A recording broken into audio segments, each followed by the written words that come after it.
السلام علیکم، بسم اللہ والصلاۃ والسلام علی رسول الکریم۔ قربانی کے جانور کے بارے میں سوال پوچھا گیا ہے کہ قربانی کا جانور کیسا ہونا چاہیے۔ تو یاد رکھیں، قربانی کے لیے بکرا خریدا جا سکتا ہے، بکری لی جا سکتی ہے، دمبا لیا جا سکتا ہے، دمبی لی جا سکتی ہے، بھیڑ بھیڑا، یہ جو سارے جانور ہیں ایک ہی شخص کی طرف سے قربان کیے جا سکتے ہیں۔ اور دوسرے جو بڑے جانور ہیں، گائے، بیل، بھینسا، بھینس، اونٹ، اونٹنی، یہ سارے بڑے جانور 7 آدمیوں کی طرف سے ایک کافی ہے۔ لیکن اگر 7 آدمی کسی جانور کے اندر حصے دار ہیں تو اس کی شرط یہ ہے کہ سب کی نیت ثواب کی ہو، اللہ کو راضی کرنے کی ہو، کسی کی نیت محض گوشت کھانے کی نہ ہو۔ اب اگر کوئی شخص بکرا قربان کر رہا ہے یا بکری قربان کر رہا ہے تو اس کی عمر 1 سال پوری ہونی ضروری ہے۔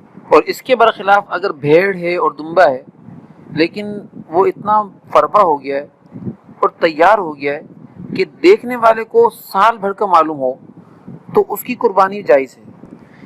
گائے، بیل، بھینس 2 سال کی ہونا ضروری ہے اور اونٹ 5 سال کا ہونا ضروری ہے۔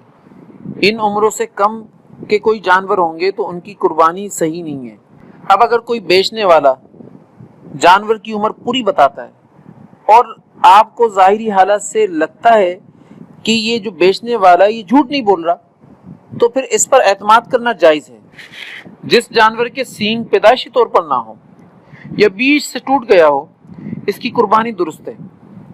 ہاں، سینگ جڑ سے اکھڑ گیا ہو جس کا اثر دماغ پر ہونا لازم ہے تو اس کی قربانی درست نہیں۔ اسی طرح اندھے، کانے، لنگڑے جانور کی قربانی بھی درست نہیں۔ اور بالکل اسی طرح ایسا مریض اور لاغر جانور جو قربانی کی جگہ تک اپنے پیروں پر نہ جا سکے اس کی قربانی بھی درست نہیں۔ جس جانور کا 1/3 سے زیادہ کان یا دم وغیرہ کٹی ہوئی ہو اس کی قربانی بھی جائز نہیں۔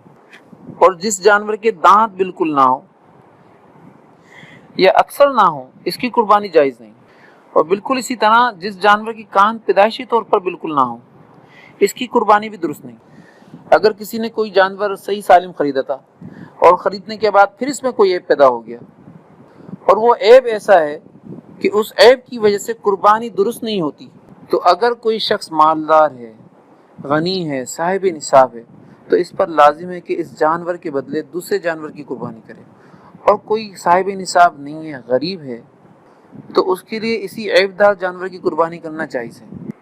جو جانور اتنا لنگڑا ہے کہ فقط 3 پاؤں سے چلتا ہے، چوتھا پاؤں رکھا ہی نہیں جاتا زمین کے اوپر، یا چوتھا پاؤں رکھا تو جاتا ہے لیکن اس سے چل نہیں سکتا تو اس کی بھی قربانی درست نہیں ہے۔ اور اگر چلتے وقت وہ پاؤں زمین پر ٹیک کر چلتا ہے اور چلنے میں اس پاؤں کا سہارا لگتا ہے لیکن لنگڑا کر چلتا ہے تو اس کی قربانی درست ہے۔ اگر کسی جانور کے اندر کوئی رسولی ہو گئی تو ایسے جانور کی قربانی بھی درست ہے۔ بکری کی زبان نہ ہو، مثلاً کٹ گئی ہو تو اس کی قربانی درست ہے۔ اور اگر گائے کی زبان 1/3 یا زائد کٹی ہوئی ہو تو اس کی قربانی درست نہیں ہے۔ اور وجہ علماء حضرات یہ بتاتے ہیں کہ گائے اپنی زبان سے چارہ لیتی ہے جبکہ بکری اپنے دانتوں سے لیتی ہے۔ ایسے ہی جس دمبے کی پیدائشی چکتی نہ ہو اس کی قربانی بھی درست نہیں۔ اور اگر چکتی تو ہو لیکن اگر 1/3 یا زائد کٹی ہوئی ہو تب بھی قربانی درست نہیں۔ اللہ سے دعا ہے کہ اللہ ہم لوگ کو عمل کرنے والا بنائے، آمین۔